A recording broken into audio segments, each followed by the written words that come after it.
గ్రంథము 7వ అధ్యాయము 9వ వచనం.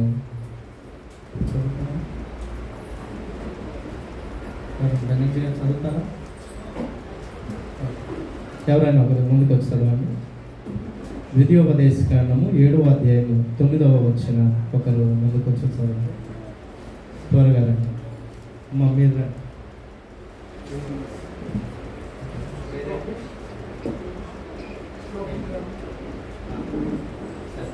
ఎలిజబెత్ గారు వస్తున్నారు. రండి రండి.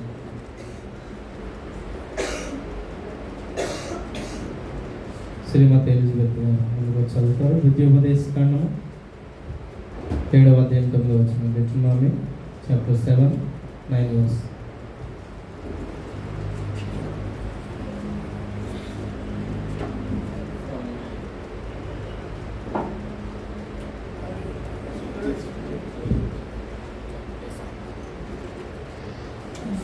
నూతన సంవత్సరం వరకు ఈ వాక్యం ద్వితీయోపదేశ కాండము 8వ అధ్యాయము 9.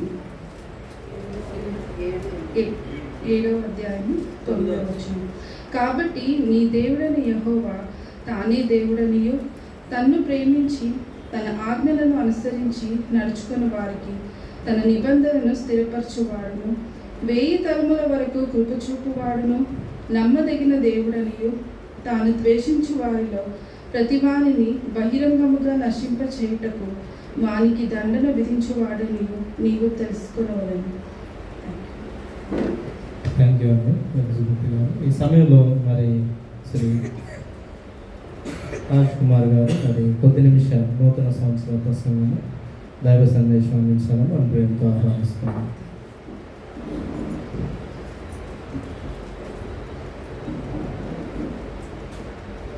దేవుడిచ్చిన కృపను బట్టి మనం 2025వ సంవత్సరంలో అడుగుపెట్టాం. మీరందరూ భయపడవద్దు, నేను ప్రసంగం ఎక్కువసేపు చేయను, చాలామందికి నిద్ర కూడా వస్తుందని నాకు తెలుసు. అయితే మీరు అదృష్టవంతులు. యాక్చువల్గా ఈరోజు 3 పాస్టర్ని ఎదుర్కోవాల్సి వచ్చింది. మీరు 2 పాస్టర్లు, నేను ఒకరిని. మరి ఇన్ని మెసేజ్లు సంవత్సరం మొదటనే ఉన్నాయంటే మీ జీవితాంతం మెసేజ్లు ఉంటాయి ఈ సంవత్సరం. సో వచ్చిన వారు చాలా మరి దేవుని చేత నియమింపబడినవారు. నా ప్రసంగం యొక్క ముఖ్య ఉద్దేశం కూడా అదే, blessed to be a blessing అనేది మనం చూడాలి. మరి సంవత్సరాలు గడిచేటప్పుడు యెహోవా దేవుడు మరి ఇశ్రాయేలీయులకి చేసిన మొదటి నిబంధన, ఆ నిబంధనే ఈ 9వ వచనంలో ద్వితీయోపదేశ కాండంలో మరి మోషే మరి ఒకసారి చెప్తా ఉంటాడు. మీరు ద్వితీయోపదేశ కాండము తప్పకుండా చదవాలి, ఎందుకంటే అది 2వసారి ఇశ్రాయేలీయులకు చెప్పిన వాక్యం అని. దాంట్లో చాలా విషయాలు మన దైనందిక జీవితంలో ఉంటాయి. అయితే నేను అటు ఇటు వెళ్లకుండా నిబంధన గురించి మాట్లాడాలనుకున్నాను. ఎందుకంటే దేవుడు మనిషితో నిబంధన చేసుకున్నాడు. అది చాలా ప్రాముఖ్యమైనది ప్రపంచంలో, లేకపోతే హిస్టరీలో. మరి ఆ నిబంధన నేటికి నిబంధనగా ఉండింది. దేవుడు మారలేదు, కానీ మనుషుల నిబంధన నుంచి బయటికి వెళ్ళిపోయారు. అయితే చదివిన వాక్యంలో మనం కనుక చూస్తే, తన నిబంధన, తన్ను ప్రేమించి తన ఆజ్ఞని అనుసరించి వారికి తన నిబంధనను స్థిరపరచువాడును, 1000 తరముల వరకు కృప చూపువాడును. ఎన్ని తరములండి? 1000 తరముల వరకు. సో ఇది దేవుడు చెప్పిన మాట, మనం చెప్పిన మాట కాదు. మనం చెప్తే రేపే మర్చిపోతాం. మనుషులు రేపు గ్యారంటీ చేస్తామంటాం, కానీ మనకి గుర్తుండదు. దేవుడు ఒక నిబంధనకు వచ్చాడు ఇశ్రాయేలీయులతోటి. 1000 తరముల వరకు నేను నా నిబంధనను స్థిరపరచుచున్నాను. హీ విల్ స్థిరపరచడం అంటే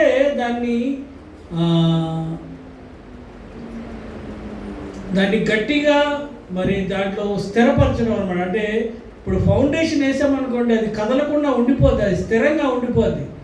that's what God's foundation for our lifes.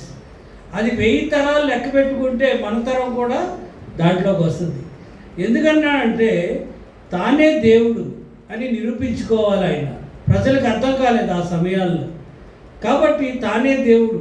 ఎంతమంది మరి మనము మన దేవునికి ఆ యొక్క స్థానం ఇస్తున్నాం. అది చాలా ఇంపార్టెంట్ మన జీవితాలు. 2025లో మనం స్టార్ట్ చేద్దాం. లేకపోతే ఆ ప్లేస్ ఆయన రెఫరెన్స్ కోరుకుంటాడు. ఈజ్ ఎ గాడ్ అనేది. మన జీవితాల్లో అది లేకపోతే మనం ఊరికినే రిచువల్స్గా అయిపోతాయి. మన ఆదివారాలు కానీ, మన పండగలు కానీ, మన యొక్క మరి మరి ఫెలోషిప్స్ కానీ, మరి అనేకమైన ప్రసంగాలు కానీ, ఇవన్నీ రిచువల్స్ అయిపోతాయి. అయితే గాడ్ ఈజ్ ద సెంటర్. ఆయన తానే దేవుడు అని. రెండవది 1000 తరములు కంటిన్యూస్ బ్లెస్సింగ్స్ ఉంటాయి దేవుడితో నడిచిన వాళ్ళకి. అయితే దేవుడు బ్లెస్సింగ్ కానీ నిబంధనలోకి వెళ్ళినప్పుడు ఎప్పుడు కూడా ఒక కండిషన్ పెడతాడు. మీరు ప్రామిసెస్ తీసుకుంటారు. ఇప్పుడు ప్రామిసెస్ ఆఫ్ గాడ్లో ఒక కండిషన్ ఉంటుంది. దాని ముందు వచ్చినవి కానీ, దాని ముందున్న ఆ యొక్క సందర్భం కానీ, there is a condition for your blessing. మీరు తరతరములు మీరు బ్లెస్సింగ్ చేయబడాలంటే ఏమంటాడంటే అక్కడ తన్ను ప్రేమించి తన ఆజ్ఞలను అనుసరించేవానికి ఇది జరుగుతుంది, మేలు జరుగుతుంది. కాబట్టి దెర్ ఇస్ ఎ కండిషన్. ఆ కండిషన్ని మనం జ్ఞాపకం పెట్టుకోవాలి. రెండవది, ఈ ప్రేమ అనేది ప్రేమించి ఆశీర్వదించి అభివృద్ధి చేసేవాడు దేవుడు. So today let us dwell upon it. దేవుడు మనల్ని ప్రేమించడానికి, ఆశీర్వదించడానికి, అభివృద్ధి చేయడానికి పిలుచుకున్నాడు. అంతేకాని మీరు రండి నన్ను పొగుడుతూ ఉండండి, లేకపోతే నన్ను మరి దేవుడుగా కొలవండి అని ఇతర దేవుళ్ళలాగా చేయలే. God wanted us to be a blessed people. ఆ బ్లెస్సింగ్ని ఫర్ నేషన్స్కి మనం బ్లెస్సింగ్గా మారాలని చెప్తాడనమాట. మనం కనుక చూస్తే 13వ వచనం చదువుకుందాం. ఆయన నిన్ను ప్రేమించి ఆశీర్వదించి అభివృద్ధి చేసి నీకిచ్చదనని నీ పితరులతో ప్రమాణము చేసిన దేశములో, ఇక్కడ చూడండి, ప్రేమించి ఆశీర్వదించి అభివృద్ధి చేసి. ఇవి గుర్తుపెట్టుకోండి ఈరోజు. Not only this year, it will be continuous with your lifes if you obey his commandments. నా ఆజ్ఞలను నన్ను గైకొనివాడు నన్ను ప్రేమించేవాడు. You have to love him with all your heart, mind and soul. అదే చెప్పాడు దేవుడు. ఇంకెవ్వరూ గుర్తు రాకూడదు దేవుణ్ణి ప్రేమించేటప్పుడు మనలో. సో అలా చేసినప్పుడు ఆ అభివృద్ధి గురించి మాట్లాడుతూ, ఇప్పుడు అభివృద్ధి దేంట్లో చేస్తారనేది చూద్దాం. నీ పితరులతో ప్రమాణం చేసిన దేశములో నీ గర్భఫలమును, నీ భూఫలమైన నీ సస్యమును, నీ ద్రాక్షారసమును, నీ నూనెను, నీ పశువుల మందలను, నీ గొర్రెల మందలను, మేకల మందలను దీవించును.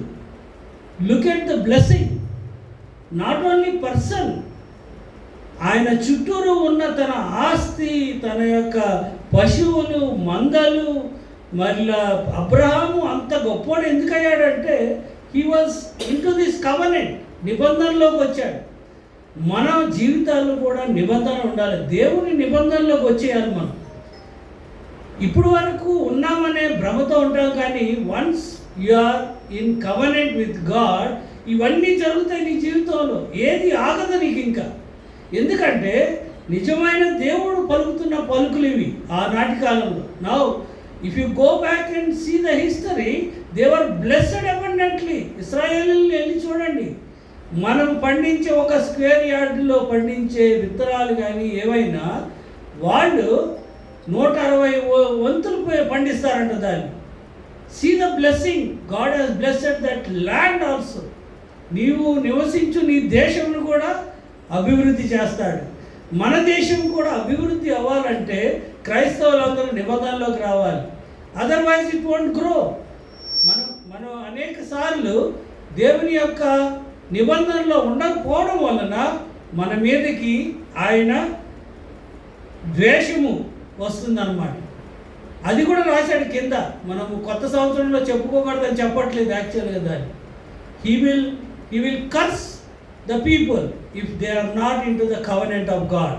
కాబట్టి మనం జాగ్రత్తగా ఉండాలి. ఎక్కడ ఏంటంటే మీ పిల్లలను, యువర్ చిల్డ్రన్, మీ ఆస్తులు, మీ యొక్క మందలు, మీరు ఎక్కడుంటే అక్కడ మీ యొక్క ఈ ప్రస్తుత కాలంలో మరి మీ యొక్క ఉద్యోగాలను, మీ యొక్క ప్రొఫెషన్స్ని కూడా ఆశీర్వదించే దేవుడు అని మనం గుర్తు చేసుకోవాలి.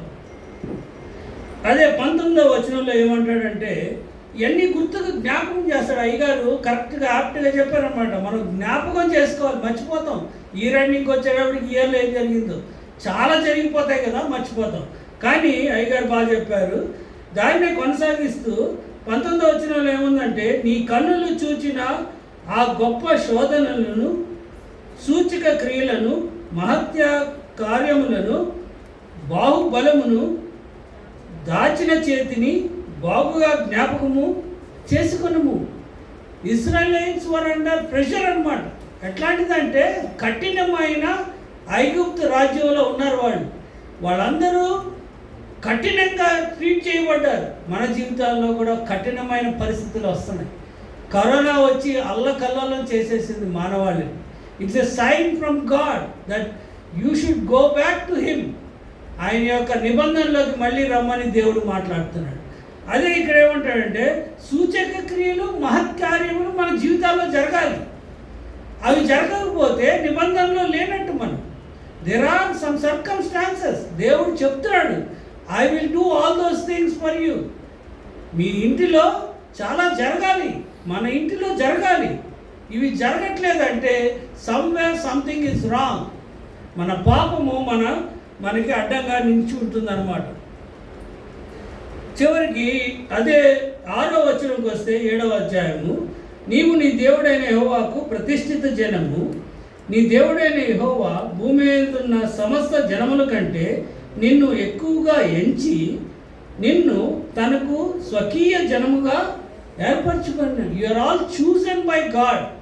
దేవుడు మనల్ని చూస్ చేశాడు కాబట్టి ఇక్కడ తబర్నకల్లో వచ్చి కూర్చున్నాం అన్నమాట.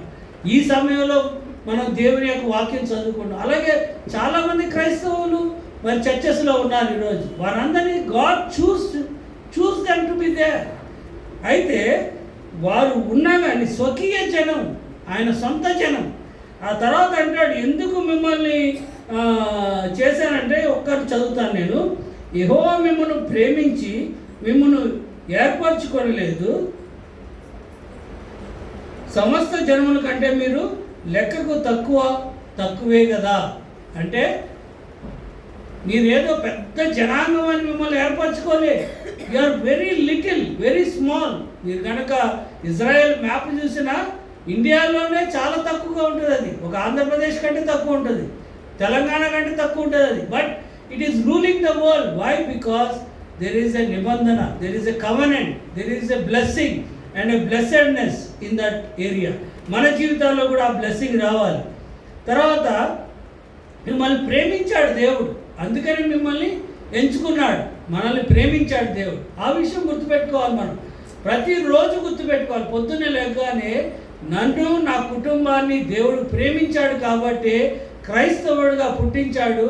దేవుని యొక్క వాక్యం వినడానికి నాకు టైము, స్పేస్ ఇచ్చాడు. ఈ రోజుల్లో కొన్ని దేశాల్లో సువార్తకి క్లోజ్ అయిపోయింది. కొన్ని దేశాల్లో ఇలా చర్చలు నడుపుకోవడానికి లేదు. కానీ దేవుడు భారతదేశాన్ని ఇంకా ఓపెన్ చేసి ఉంచాడంటే నీ కొరకు, నా కొరకు అనేది మనము గమనించాలన్నమాట. మరి చివరిలో అబ్రహాముకి, యాకోబుకి, ఇస్సాకుకి ముగ్గురికి కవెనెంట్ చేస్తాడు దేవుడు. చూద్దాం ఏం చేస్తాడో. అబ్రహాముకి 17వ అధ్యాయము, ఆదికాండము 17వ అధ్యాయము 5, 6, 7 వచనాల్లో చూద్దాం. మరియు ఇక మీదట నీ పేరు అబ్రాము అనబడదు, నిన్ను అనేక జనములకు తండ్రిగా నియమించితిని గనుక నీ పేరు అబ్రహాము అనబడును. నీకు అత్యధికముగా సంతానాభివృద్ధి కలుగజేసి నీలో నుండి జనములు వచ్చినట్లు నియమించుదును. రాజులను నీలో నుండి వచ్చెదరు, నేను నీకును నీ తరువాత నీ సంతానమునకును దేవుడనై ఉండునట్లు నాకును నీకును నీ తరువాత వారి తరములలో నీ సంతతికి మధ్య నా నిబంధనను నిత్య నిబంధనగా స్థిరపరచెదను. ఇది అబ్రహాము చేశాడు. తర్వాత మనం ఐగుప్తులో నుంచి బయటకు వచ్చిన వాళ్ళతో వింటున్నాం, ఇప్పుడు వింటున్నాం. Same covenant, it doesn't change. నీకు నీ తరము వారికి కూడా I will bless you, I will be with them. నా నిబంధన స్థిరపరచబడింది. దేవుని నిబంధన ఎవ్వడు తీసివేయలేడు. నెక్స్ట్ మనం ఐజాక్ని చూద్దాం. అబ్రహాము కొడుకు కదా ఐజాక్. ఐజాక్కి ఇచ్చిన నిబంధన ఏంటో చూద్దాం. 26వ అధ్యాయము ఆదికాండము 2-5 అక్కడ యెహోవా అతనికి ప్రత్యక్షమై, నీవు ఐగుప్తులోనికి వెళ్ళక నేను నీతో చెప్పు దేశమందు నివసించును. ఈ దేశమందు పరవాసి అయి ఉండుము. నేను నీకు తోడై ఉండి నిన్ను ఆశీర్వదించదు. అనగా నీకును నీ సంతానమునకును ఈ దేశములన్నీ ఇచ్చి నీ తండ్రి అయిన అబ్రహాముతో నేను చేసిన ప్రమాణము నెరవేర్చి ఆకాశ నక్షత్రముల వలె నీ సంతానమును విస్తరింపజేసి ఈ దేశములన్నీ నీ సంతానమునకు ఇచ్చేదను. నీ సంతానము వలన సమస్త భూలోకములోని సమస్త జనులు ఆశీర్వదింపబడుదురు. Can you see the blessing how it is flowing? తరాలు దాటేసినాయి. అబ్రహాము ముసలాడు అయిపోయాడు, ఇస్సాకు వచ్చేసాడు. ఇస్సాకుతో దేవుడు మళ్ళీ మాట్లాడుతున్నాడు. Same things. నీకు దేశాలను ఇచ్చేస్తానయ్యా, నీకు నీ పిల్లల్ని నేను చూసుకుంటాను, I will be with you. ఇంకేమంటాడంటే I will bless you, make you a blessing to nations. ఇది గమనించండి. I will bless you and I will make a blessing to nations through you. మనకు కూడా అదే. ముందు మనల్ని బ్లెస్ చేస్తాడు దేవుడు, దాని ద్వారానే ప్రపంచాన్ని బ్లెస్ చేస్తాడు. ప్రపంచాన్ని డైరెక్ట్గా బ్లెస్ చేయడు, ఓన్లీ క్రైస్తవుల ద్వారానే బ్లెస్ చేస్తాడు. సో లిజన్, మనము మన ప్లేస్లో ఉండాలి.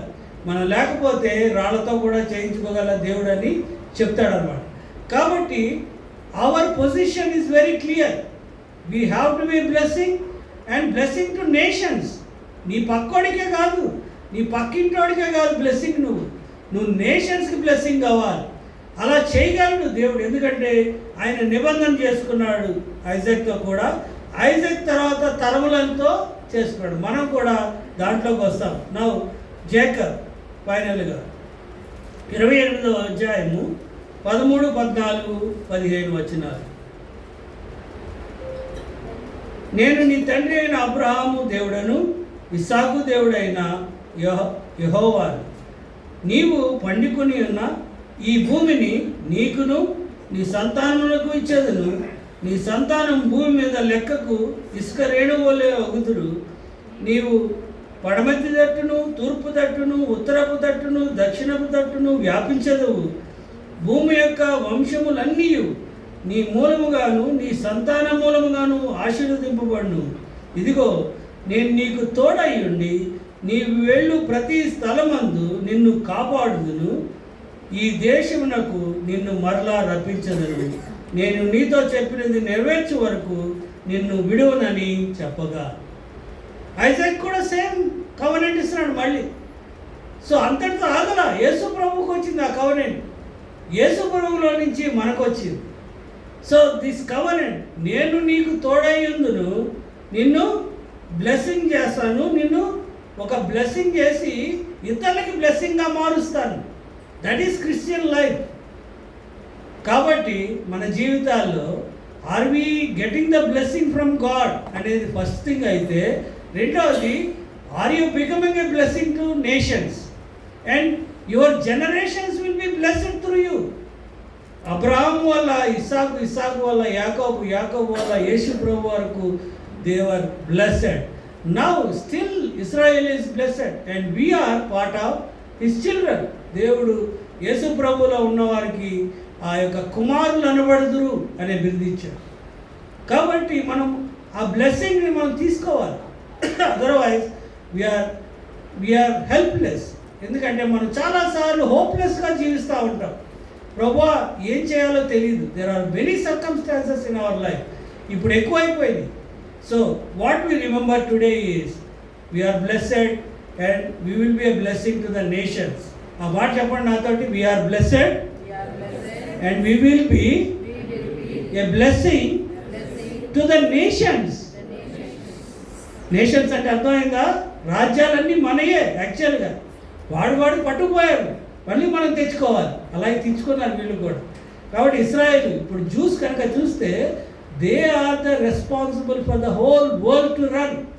మీరు చూడండి, నోబెల్ ప్రైజెస్ ఎవరికి ఎక్కువ వస్తున్నాయి? Jewish people. మనకి మంచి మంచి ఫేస్బుక్, ట్విట్టర్ ఇవన్నీ ఎవరు పరిపాలిస్తున్నారు? జూస్. సో గాడ్స్ బ్లెస్సింగ్ అట్లా వచ్చేస్తుంది అంతే. Only you have to claim that you are in covenant with God. దేవునితో ఆ నిబంధన చేసుకో. అందుకనే మన పరిశుద్ధ గ్రంథంలో 2 నిబంధనలు ఉంటాయి, పాత నిబంధన, కొత్త నిబంధన. కొత్త నిబంధనలో ఉన్న ఆ నిబంధనని మనకి సొంతం చేసుకుని ఆ బ్లెస్సింగ్ని తెచ్చుకుందాం ఈ సంవత్సరం, ఇక నుంచి తరాలకి కూడా. ఇప్పుడు నాట్ ఓన్లీ మరి ప్రసన్నయ్య గారి తరం, దాని తర్వాత కూడా తరాలు ఉన్నాయి. సో మా వాడు కూర్చుని చూస్తున్నాడు అక్కడ, నాకు ఎప్పుడు వస్తుంది ఆ బ్లెస్సింగ్ అని. వస్తుంది. ఎందుకు? ఆ నిబంధన అటువంటిది, దాన్ని ఎవరు ఆపలేరు. This is God and a real God. అందుకనే నేను నీకు దేవుడనై అనేది చాలాసార్లు చెప్తారనమాట. మరి అయ్యగారు చెప్పినట్టు జ్ఞప్తికి చేస్తాడు, మనం మర్చిపోతే ఆయన జ్ఞాపకం చేస్తాడు అన్నమాట దేవుడు. So let us pray and let us see that God will be our blessing and blessing to the nations. ప్రార్థన చేసుకుందాం, చిన్న ప్రార్థన. కృపా సత్య సంపూర్ణమైన మా తండ్రి, మా యొక్క జీవితాల్లో పరివర్తన దయచేసావు గత సంవత్సరం. మరి ఇప్పుడు నీ యొక్క నిబంధనలోకి మమ్మల్ని ఎంటర్ చేయండి తండ్రి. మరి నీ రక్తంలో పాలు పొంది నాయన నిత్య నిబంధనలోకి మేము వచ్చే భాగ్యం దయచేయండి. మేము అనేక మందికి, అనేక తరాలకి ఈ యొక్క బ్లెస్సింగ్ని మేము తీసుకెళ్లే భాగ్యం దయచేయమని యేసయ్య అతి శ్రేష్టమైన నామములో వేడుకుని ప్రార్థన చేస్తున్నాం తండ్రి. Happy new year 2025. జీవమా యెహోవా నీకు చేసిన మేలను మరువకు, నీవు చేసిన పాతకంబులను మన్నించి జాబు లేవియును లేకుండా చేయును. ఆకారణము చేయి దేవ సంస్కృతి